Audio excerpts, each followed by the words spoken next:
All right, let's start with this one. This one was really interesting, and I really didn't see anybody talking about this one. So according to The Intercept, the feds are coming for extremist gamers. Yeah. All you niggas who sit in Discord threatening niggas over video games. A nigga dropped you off in the park in 2K. Somebody clapped your whole team in Valorant. You sending them messages you're gonna blow up their house? Yeah. This one's for you. Gaming companies are coordinating with the FBI and Department of Homeland Security to root out so-called domestic violent extremist content, according to a new government report, noting that mechanisms have been established with social media companies to police extremism. The report recommends that the National Security Agency establish new and similar processes with the vast gaming industry. Translation: we're working with companies like PlayStation, Xbox, Steam, most likely Discord. Remember, whatever the fuck you put on the internet, that's not your data. So before you send that life-threatening message to somebody on Discord, you better think twice about it. The same way they can pull up your text messages on your phone at any point if the police ask for access, they can do it with your Discord messages. Especially, I don't even think Discord's encrypted either. That's why I don't say any. Our group chat is on Signal, which is a free app that allows you to use encrypted texting. That's what we use because they was hacking Twitter. But Discord, motherfuckers be putting a whole, it always blows my mind. People's Discord messages be getting exposed. I'm like, y'all be talking to niggas like that on Discord? I get on Discord to game. I'm not saying nothing on that shit, bro. That shit is not encrypted. The exact nature of the cooperation between federal agencies and video game companies, which has not been previously reported, is detailed in a new Government Accountability Office report. The report draws on interviews conducted with 5 gaming and social media companies, including Roblox, an online gaming platform. Roblox definitely needs. I thought I'd never side with the FBI, but the FBI and Homeland Security definitely needs to wiretap the Roblox servers. You know it's on there. Minecraft too. An online gaming platform, I just said that, Discord, social media app commonly used by gamers, Reddit, as well as game publisher and social media companies that call it the GOA to remain anonymous. The Intercept reached out to the companies identified in a GOA report for comment, but none responded for the record at the time of the publication. Of course. Rule number 1, when it comes to the art of war, you never show your enemy your hand. Why would you show them that? The FBI and the Department of Homeland Security have mechanisms to share and receive domestic violent extremism, threat-related information with social media and gaming companies. The report reveals that the Department of Homeland Security Intelligence Office meets with gaming companies and that the companies can use these meetings to share information. So it's not even Homeland Security going to like their office and requesting info. Discord is going to the FBI and saying, yeah, this nigga right here is wilding. Like, these niggas are snitching on you, bruh. Share information with the Department of Homeland Security about online activities promoting domestic violence or simply activities that violate the company's terms of service. Though its 56 field offices and hundreds of resident agents subordinate field office, the FBI receives tips from gaming companies of potential law-breaking and extremist views for further investigation. The FBI also conducts bringing to gaming companies on purported threats. Interesting. I'm getting my PS5 mic recorded. Yeah, you know, whenever you unlock a new achievement on a PlayStation, you record your voice. You better be careful. Don't unlock a God of War Ragnarok achievement and say, fuck Joe Biden. They go record that shit, bro. They're gonna record that shit. Discord didn't want to end up like Telegram. Yeah, there's a lot of weirdos on that app. All I can think of is the awful track record of the FBI when it comes to identifying extremism. Hassan says, a popular Twitch streamer who often streams while playing. Oh, this guy. I will say, though, I understand where he's coming from. My concern is what's their idea of extremism, right? Because like at least in America, you reserve the right to criticize the government, you know. And if I say on Discord, "Fuck Joe Biden," that nigga's old and stupid. Is that I like what's the threshold? I think there needs to be. Well, then they can't be transparent. That would be like the only worry about it, right? Yep. And the part is that because allegedly extremists in the past used game chat to discuss plans of attacks. Yeah, That makes sense because they probably wouldn't think to look there, like threats to America. Yeah, but that's how it starts is what I'm saying. It's just like, what's the threshold on that? This is def someone was releasing classified Pentagon. This is def after. Yeah, it's funny is this is after they was releasing Pentagon documents and shit. Right, what Ocam says, there needs to be clear guidelines of what they define as extremism, and it needs to be immutable to a degree. Yeah, I think there needs to be clear. You can't just give like a general like word or whatever. Like, what did you mean when you said fuck Biden on Facebook? Fuck that nigga. That's what I meant. Like, I didn't mean anything deeper, bro. Nigga stupid, bro. Interesting. So I say that to say, you know, not to say I doubt anybody in this chat is acting like this. I don't think anybody in my community acts like this. If you weren't already, be careful what you're saying online, bro. If we don't see you tomorrow, we know why. Hey, I always joke and I say it on the stream, but I have never been suicidal, even in my lowest moments when y'all see me. I have never been suicidal. So if I disappear, you already know.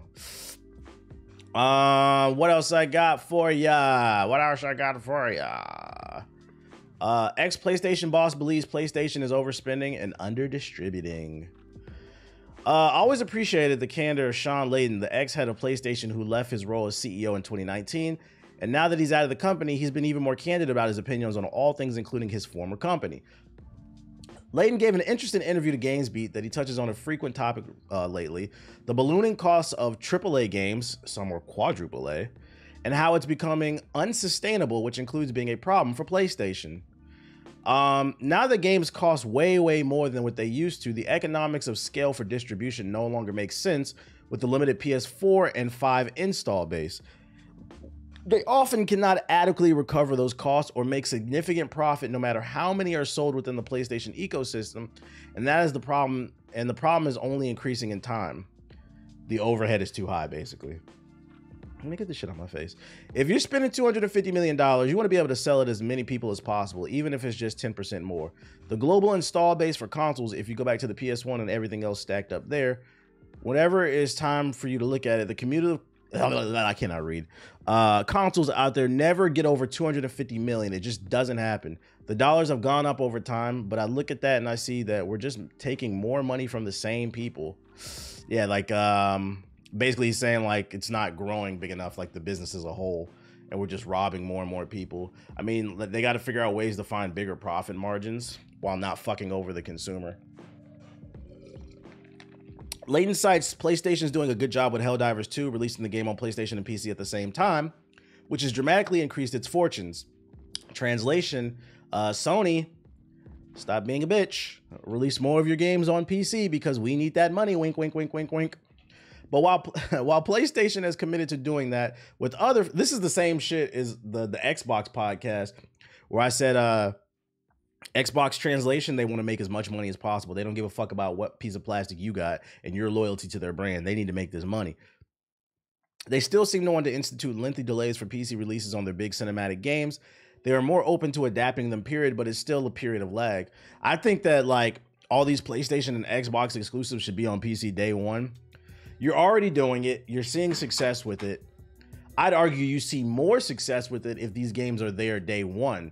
When they're not there day one, the hype might, like it's easier to cash in on the hype if they're there. If Spider-Man 2 was there day one, it would have sold even better if it was on PC. Bloodborne PC would sell really well. People are begging. Yeah, I see people tweeting about that. Like I see the tweet for Bloodborne at least once a week. Remaster it, remake it, something. They're more open to adapting them, period, but it's still a period of lag, and there does not seem to be any chance at all of them putting their big games on Xbox, something Xbox itself is now starting to dabble with, which, by the way, I saw Sea of Thieves is like the biggest game on PlayStation right now, the best-selling game. Motherfuckers really want that shit. Let's see. Sea of Thieves sales PS5. Let's find this Caposaurus Rex. Yeah, there it is. Sea of Thieves, the PS5 version, is currently the best-selling pre-order on US and various European PlayStation stores. It's crazy too, and like I bring this article up just to show that niggas be capping on the internet, bro. I've seen plenty of times on Twitter and YouTube comments, PlayStation niggas, we don't care about Xbox exclusives. Nobody care about that Sea of Thieves shit. The best-selling game on PlayStation right now. This is like a how many year old game? How many years? Years old. Cap as fuck, bro. Y'all want to play him. You just so blindly loyal to your platform. You pretend like it because you feel like you gotta fight the battle, bro. Just enjoy your games. The Booty Warriors spent more than the Sony ponies. Are you referring to Xbox players as Booty Warriors? Why do you? What's the correlation? I don't get that. Sony niggas do not buy PlayStation games. I guess because Sea of Thieves. Oh, like booty is in like the pirates. I've never heard Sea of Thieves players referred to as Booty Warriors. That's a wild statement, dog. New Super Mario World movie being in work. Super Mario 2, basically. But Illumination and Nintendo will join forces to produce a new animated film on the world of the Super Mario Bros. The company previously partnered with last year's Super Mario Bros. Movie, which grossed over $1.3 billion and became the second highest grossing movie of 2023. A movie which was critically flopped, by the way, but the fans loved it. I liked the movie, but I think a bunch of boomers reviewed that movie. It's unclear which fanciful characters the new film will focus on. But the plumbers, princesses, Koopas, and other residents of the Mushroom Kingdom. And the partners are not using the word sequel. However, the company did specify that the movie will be released in theaters April 3rd, 2026, in the US and additional markets globally. It will be unveiled in other territories throughout April. So it's not necessarily a Mario movie, but it's something in the Mario universe. Did you try Soylent's Lemonade yet? Nah, what's that made of? Is that made of lemons, nigga? You talk about Bobby Kotick? No, I'm gonna get to that in a second. Hey, I said it. If you haven't seen my I'm Just Saying video, if you haven't seen the Super Mario movie at this point, I don't care if it's spoiled. What I hope they do is they build out an actual like Nintendo cinematic universe. That's what I hope they do. The Super Mario Bros. Movie established that Donkey Kong and Mario live in the same universe. They're neighboring kingdoms. So. And then they also established that there's a galaxy outside. There's space shit going on. So there's room for Star Fox, the Kirby Kingdom. Like, I want to see them expand the universe and do new characters. They could do Metroid because she's in space. Samus. If they're not going to do Mario, I would like to see them expand the universe and like collab with these different characters since they already did Mario and Donkey Kong. Right, Zelda, the Hyrule. Because that's what I was saying. Since they established in the movie the Donkey Kong Kingdom is next to the Mushroom Kingdom, who's to say that the Kirby Kingdom and the Hyrule Kingdom aren't down the street as well? So I think that they have the potential to do something really cool and pull off another generational run, something similar to what we saw in the MCU in the last 10 years. And I think this would be great for Nintendo to usher, because I don't really feel like the Gen Z kids fuck with Nintendo like that. I feel like these days, most of Nintendo's fan base is man babies who wear Luigi hats. This is coming from a Nintendo kid. I like Nintendo. Don't get mad at me. I'm just calling it as I see it. I think they do have a problem with the younger audience. So I think that these movies would be a good way to introduce new people to the Mario universe. And the reason I say that is because I think the Sonic movies did. Most Sonic fans up until about a couple years ago were just man babies. Gotta go fast, you know, them type of niggas and shit. But the movies were really good, and I think kids liked them, and now the sales of the games are going back up. So, like, I think these movies are a good way to introduce a new generation. Oh my God, you're gonna trigger Gen Z telling them they're young. They'll be all right. Gen Z niggas love to tell everybody else they old, like they're not gonna be old in 5 years. I think it would have been cool to see you stream on Mario Day because aren't you a Mario fan? What did they announce? Love me some Sonic slander. Somebody got to do it. So yeah, let's look out for that 2026. That'll be fun. I enjoyed the Mario movie. I really enjoyed it. It was a good kids movie. Here we go. See, let me find the article. Let me see. Here we go. Boom. Former Activision boss, world-renowned shit-stain Bobby Kotick, the man responsible for ruining some of your favorite franchises, is now reportedly in talks to purchase TikTok. So let me set this story up in case you missed some in last week's streams. U.S. Congress recently put a bill on the floor that was unanimously, meaning liberals and Republicans came together like Madara and Hashirama said, fuck TikTok.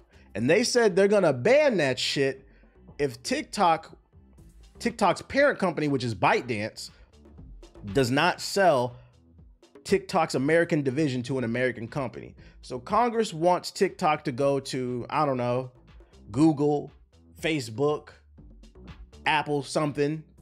And a new name has entered the arena. Bobby Kotick. Because keep in mind, Bobby Kotick did step down as the CEO of Activision after Microsoft purchased them. Not after the numerous sexual assault allegations, but after Microsoft purchased them.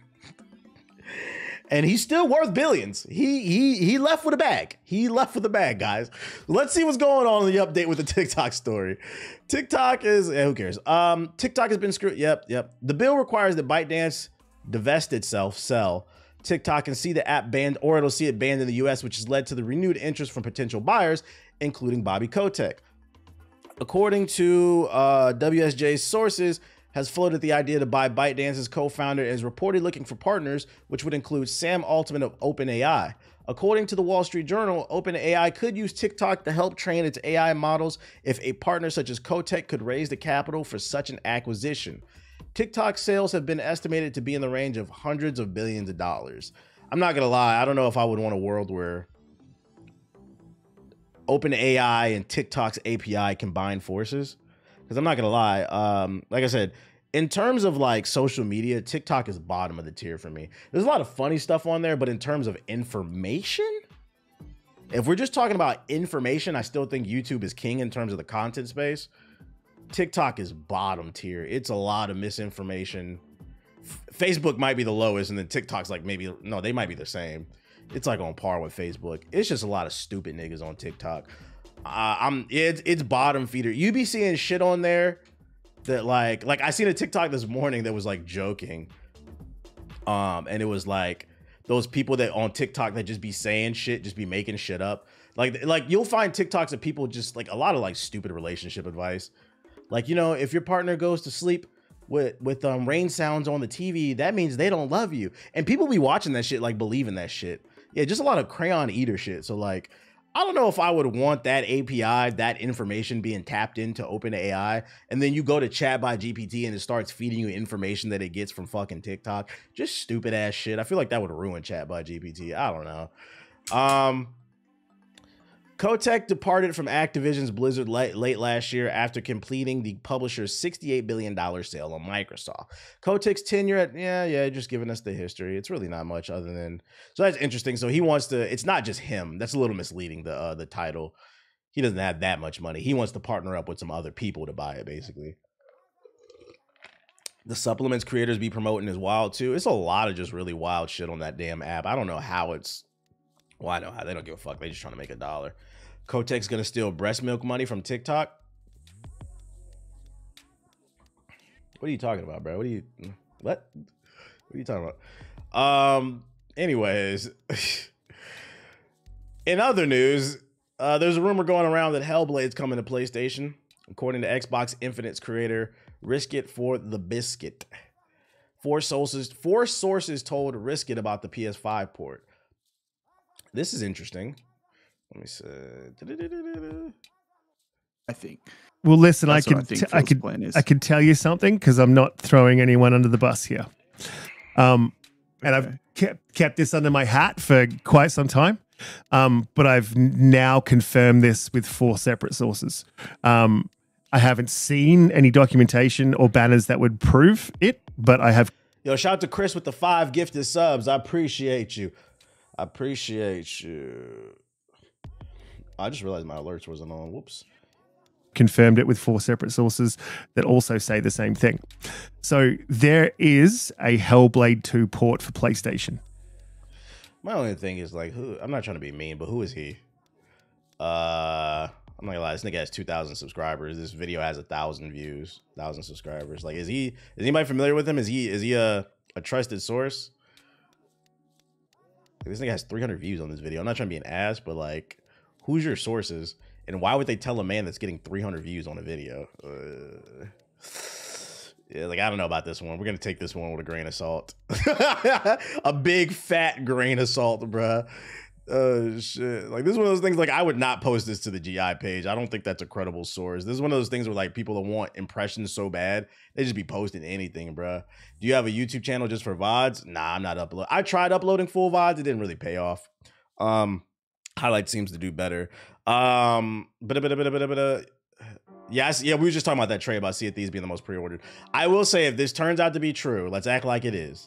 If this turns out to be true, this will be funny, because then it turns out I was right about the Xbox podcast, where, remember, they said that, oh, we're only putting these 4 games on that are, remember, their original argument was we're putting these 4 games on PlayStation that are community-based. This is not a community-based game.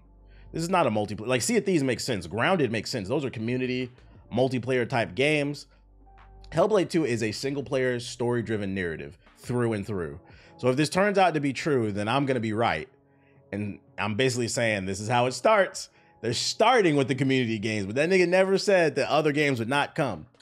Because I can make the argument, what's the name is not a community-based game. What's that shit? Hi-Fi Rush, that's a single-player action game. What about that is community? That is a single-player experience. A great one, by the way. So, take it with a grain of salt. I don't know who this dude is, but if it turns out to be true, this would be interesting. I'm curious to see how the Xbox soldiers would respond to this. There's a channel reloading your VODs called Hokage's Plug. Whatever, bro. If he's fucking, as long as he's crediting me, I don't care. TBH is the best source for gaming news. I don't know about that. According to a lot of people, I'm an idiot. Eric, you're an idiot to somebody. What else we got? Todd Howard has Fallout 5 all figured out, baby. In a few weeks, the Fallout TV series will be released exclusively on Amazon Prime Video. I'm looking forward to it. And fans of the legendary post-apocalyptic franchise are excited, which, by the way, I'm just saying is coming back. I just finished writing a 7-page video on Avatar, The Last Airbender, Netflix, because I finished it. And I wrote a video about Blue Lips. So it's coming back. We're dialing it back. Like, right now, I feel like things are a little slow for gaming until Dragon's Dogma 2 comes out. So, you know, I'm finding a balance again with the content. It's an all original, so I'll probably do a video on this. It's an all original story deeply rooted in the series canon, and it boasts a fantastic cast that has worked tirelessly to market the show to millions of fans. Yeah, we know. Damn, 7 pages you locked in. That's light. My game of the year video was like 15 pages. Recently, Todd Howard, I know that 7 pages are roasting. No, it's not all roasting, but it is mostly negative. Recently, Todd Howard and Jonathan Nolan sat down with Den of Geek in an interview aimed at clearing the air about whether the upcoming TV show would serve as a replacement for Fallout 5. It won't. Who thought that? Did any of y'all think that? Who the fuck thought that? What is this? I thought it was just a TV show based in the Fallout universe. I didn't think this was Fallout 5. It's a TV show. It won't, but Todd Howard and his colleagues had something much juicier to admit in the interview. We inching towards 700K subs. Can we expect a new Hokage thoughts? Probably. I was thinking about making a new channel in the Discord for like topics, because I don't know what to talk about if it comes back. Because I feel like I talk about everything on this damn stream. But yeah, I'll probably make a Discord channel for people to help me out. We know all about and then too, also, if it does come back, just, I wouldn't expect more than 1-2 episodes max a month. But anyways, we all know about Fallout 5. It's believed that it'll be several years before we see anything on the Fallout 5 front. There's one thing we know, and that's the Bethesda Game Studios will deliver the Elder Scrolls 6 first, and even that's years away. It also has been suggested that the Elder Scrolls 6 will be Todd Howard's You resubbing. This money helps keep Shadow's black ass at bay. Yo, shout out to Visual Rhythms with the sub. This will be Todd Howard's last game, so it'll be interesting to see how this Fallout 5 related comment bears fruit. There's absolutely nothing known about Fallout 5, not for the lack of me trying to find anything out from the sources, and it's totally open to speculation at present. It's an ideal world. I'd love to see a Fallout game set in the immediate aftermath of the Great War, and the player assuming control of characters desperate to learn how to survive in a world decimated by the nuclear holocaust. It would be gritty, deeply realistic, and riddled with survival elements. Someone just subbed. Thanks. That $5 can buy some kitty, but it's still consciousness over coochie. Yo, shout out to Galaxy Greg with the sub. And it would serve as a perfect origin story for the Wasteland setting that millions of us have come to know and love. What's Todd Howard say? Todd Howard made a telling comment that lets us know he's got Fallout 5 all figured out. He said, I'm a funny dude. I'm all right. Well, there's some things where I said, don't do this because we're going to do that in Fallout 5. And a similar sentiment, Jonathan Nolan, executive producer of the show, said, we know all about Fallout 5. We're not telling anyone. So basically, they have an outline of what they want to do for Fallout 5. It's in pre-production, basically. They probably have like some story beats, like some bullet points, maybe an idea of who the protagonist will be in the world and like the setting. And I would imagine Bethesda told them to kind of give them an idea of where to go with the show, like just give them some inspiration, but obviously they can't spill the beans, NDA or friendier. I don't mean to alarm everyone, but there are poor people in the chat. Lucky for that peon, someone donated them a sub. Yo, shout out to 91523 gifting a sub. It was remarked that this was a quip made in a facetious manner, so take that with a pinch of salt. Facetious means like trolling, basically, for the slow people. But it's difficult to see a world in which the relationship is built without information changing hands. Who cares? If the nigga got a secret, he's not going to tell anybody. Who cares? Yeah, the droid era is over. The droid era is over. We're in a Sonic era now, and the Sonic era will expand. Right now, Sonic and Shadow are guests on the stream, but I will be expanding to the entire gang eventually. Just got to find the time. Well, I hate poverty, so I love to see when someone donates a sub to someone in the chat. Shout out to the new Section 8 subscriber. Yo, shout out to Chris with the sub. Appreciate you. This is good. This gives me more faith in the show that they're basically consulting Bethesda. So what's the name? Yeah, I think the show's gonna, it looks like it's gonna be pretty good. What do you guys get? We're trying to talk about Fallout. Can you guys be serious in the chat for 5 seconds? Shadow can say whatever the fuck you want. Shadow can say whatever the fuck he want. Shout out TBH out here getting the Findomers. What's a Findomer? Is that some type of sexual act? What the fuck are you? I'm acting like Sonic didn't say shit. He didn't. That was Shadow. Shout out to the Section 8 subscribers. Let me get rid of that Fallout. Let's get rid of that. Let's talk about today's big news. Can Shadow say the N-word? Let's just say there's a lot of Easter eggs in the chat, and there's a lot of variations, but I'm not gonna say yes, I'm not gonna say no, but if the right thing pops off, he might say the N-word on stream. I don't know. Keep supporting the stream, you'll